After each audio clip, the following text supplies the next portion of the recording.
morning, coast and countryside people. Now, I'm not quite finished the leaf collection for the year yet, but I thought I'd stop what I was doing and make a quick video because there's no wind today, which means I can actually record things without the mic going silly. What I've just done is hoik the last of the last year's leaf mould out of one bag. I tried to get it all in there, but it didn't work, so I've filled this dustbin full as well. That's got holes in the bottom of the dustbin, by the way. So that's last year's stuff. As you can see, it's not rotted down properly yet, but it's on the way. It's getting there, so another year, and then we can sieve that, and the fine stuff will go into compost, and the coarse stuff left over will go as mulch around the strawberries because they love that. So that's that. I'm trying to liberate as many dumpy bags as I can at the moment for this year's leaf mould, which another one is being sorted out at this moment. So this is what I've just stopped doing. Coarse stuff from the fermented composted bark, which is a year or two old now.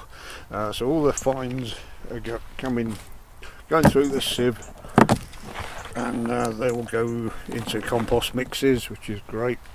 And the coarse stuff, which will get sieved out, I'll show you this because there's another reason for this over here. The coarse stuff goes as mulch around the blackcurrant bushes and red currants. But while I'm doing that, as you can see, I've done half of them. I pruned these a month or two ago, which they were getting a bit out of hand. But over here, this is the remains of the hay, which I was talking to Mike about the other day. He's just bought a field and was cutting his hay.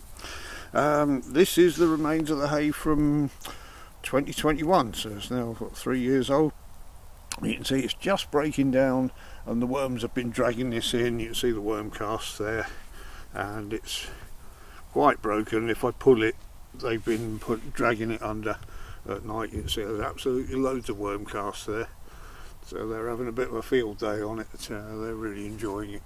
So I've been covering this with the bark mulch sievings, the coarse bits, and they'll make a nice mulch for next year. Keep the water in down here, because it's very difficult to get enough water down here when we get a drought year. These didn't get watered at all last year.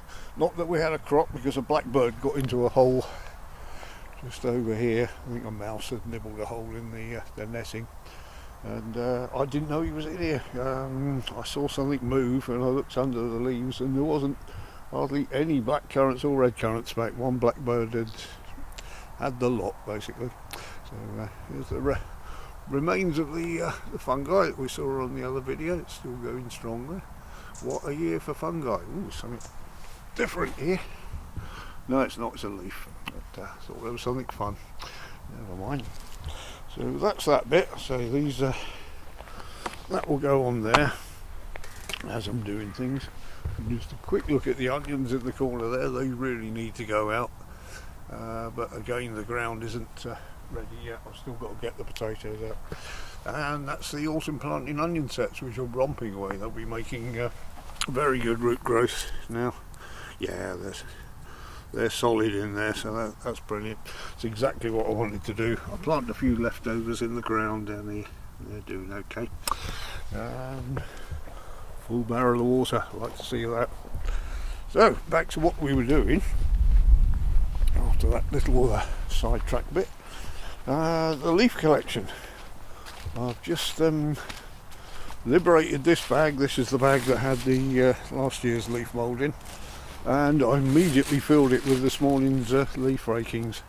Now these 6 bags here, I've actually topped these up 3 or 4 times. You leave them a few days and come back, and I've topped this one up this morning. This was only half full, and I've topped all of them except for that one over in the corner. So they soon sink down. When I was topping up and I had my hands right inside there, it was about 30 degrees in there. It felt noticeably warm, which was brilliant. So these, as the days go on, I'll get more and more. The leaves are turning on the trees. Let's have a look over here. You can see the lovely autumn colours up there.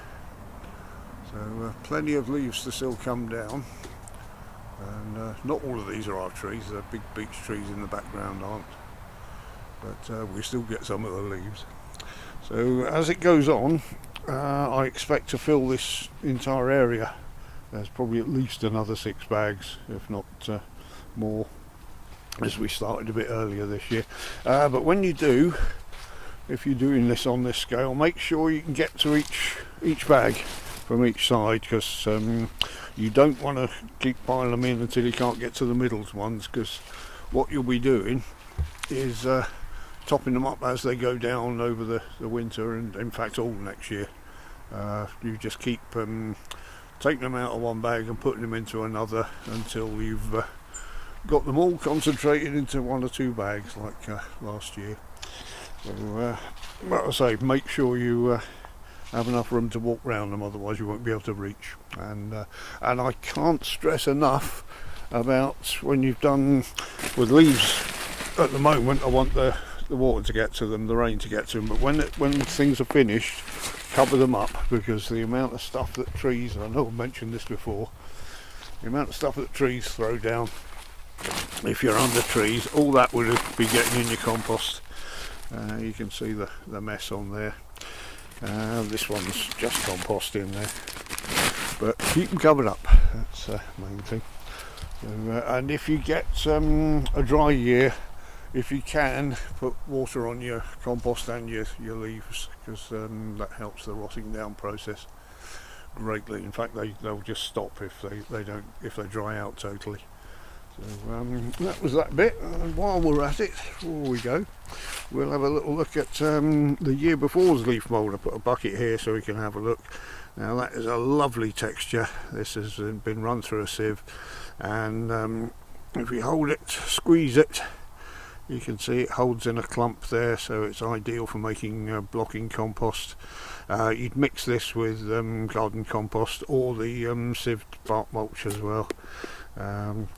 Mrs. Ziggs, who ran a nursery for many years, says it's not quite as good as peat. It drains a bit quicker than peat, doesn't hold the water quite so good. She says it's good for my cactus compost, but not so good for her bedding plants and things like that. So but you can experiment with different mixes. It's pretty good as a peat substitute.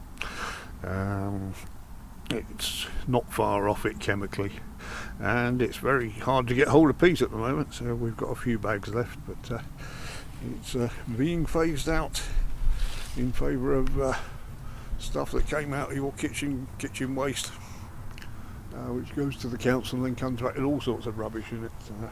I shouldn't moan about that, should I? So there we are. I'll do another video when I've finished all the leaf gathering, just for you to see how much we've got.